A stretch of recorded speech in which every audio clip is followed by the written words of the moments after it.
Good morning! It's another beautiful day to sell, and today, it's a Sunday again. Lagi ako nagtatrabaho ng Sunday. Bakit ganon? So, we are meeting, I will be meeting with my clients, and i-discuss ko lang ano ba yung mga documents that you need to prepare when you are closing a sale. So, yan. Here, may checklist, may document checklist ako kung ano yung mga kailangan per government agency.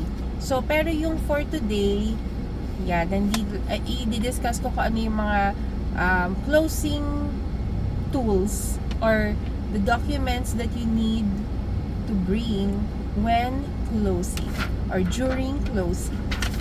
Okay.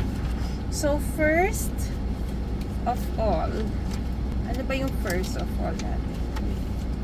Daming papel. You need to have your contract to sell ready. Yan. Sa contract to sell, yan. Ito. Sa contract to sell kasi, dito natin nilalagay kung ano yung terms and conditions ng sale. So, pag kunyari may payment terms, or may payment schedule, dito natin nilalagay yon. Tapos kung ano yung mga sino magbabayad ng ganito, sino magbabayad ng ganyan, yan, dito natin nilalagay yan. Para lang malinaw ang usapan. Nandito yan. Okay? Next is, of course, deed of absolute sale. So, dito naman sa deed of sale, dito natin sinasaad na si seller at si buyer ay nagkakasundo na ganito ang amount na pinagkasunduan nila na sa pagbentahan ng property. So yan, nakasaad yan doon. And the technical description of the property is also here para alam natin kung ano yung binibili nila. So yan, importante ito na tama yung mga details na nakalagay dito. Okay? Next is acknowledgement receipt. Okay? So, sa acknowledgement receipt, yan, dito naman nakalagay yung amount that was paid by the buyer to the owner. So, yan, hinihingi rin kasi ito sa BIR as proof na ito yung natanggap mo. So, parang resibo nila, guys. Okay? Ang next natin ay, of course, hindi ko papakita masyado, konting glimpse na. Ching! IDs ng both parties. So, ng buyers and sellers. Kasi kailangan yan when you are transacting sa mga government agency sa paglipat na para may proof na ikaw talaga yung owner. So, identification mo yun na ako talaga itong owner, and then ako talaga itong buyer. Ito yung mukha ko, ito yung ID ko. Okay?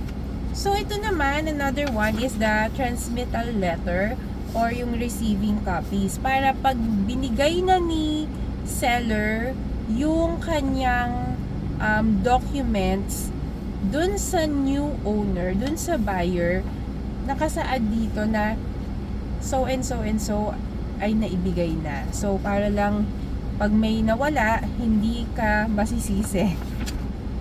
Okay. Next. Ito yung mga next kasi. Ito, in the event na bilang broker, ikaw din yung magta-transfer ng title. Nagpapapirma na ako agad ng special power of attorney. So, the special power of attorney, nakalagay naman na it is purely for the transactions that you need to do sa mga government agencies for the transfer of the title. So, hinihingi yan sa BIR, sa City Hall, sa RD, saan pa ba?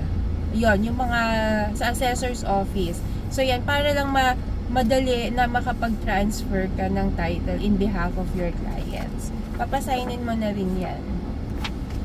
And then, syempre, beforehand, the day the day or 2 days before, sisend mo rin sa clients mo kung ano yung mga dapat nilang i-prepare or dapat nilang dalhin. Of course, yung original title, the tax deck, the lot plan, vicinity map, of course, yung mga check-in na kailangan nilang i-prepare together with the amounts na nakalagay, na ilalagay nila dun sa check, and kung kanino nila ipapangalan. So, yun yung mga bagay na kailangan nating tandaan when we are closing, kasi you have to come prepared, diba? Lagi tayong Girl Scout. So, yun lang naman. Kung meron pa kayong kung meron akong na-miss out, bilang maraming mapapel at maraming madunong sa mundo, so comment nyo lang kung ano yung mga na-miss out ko. Baka may maitulong tayo sa lipunan. So, thank you guys. See you later. Bye!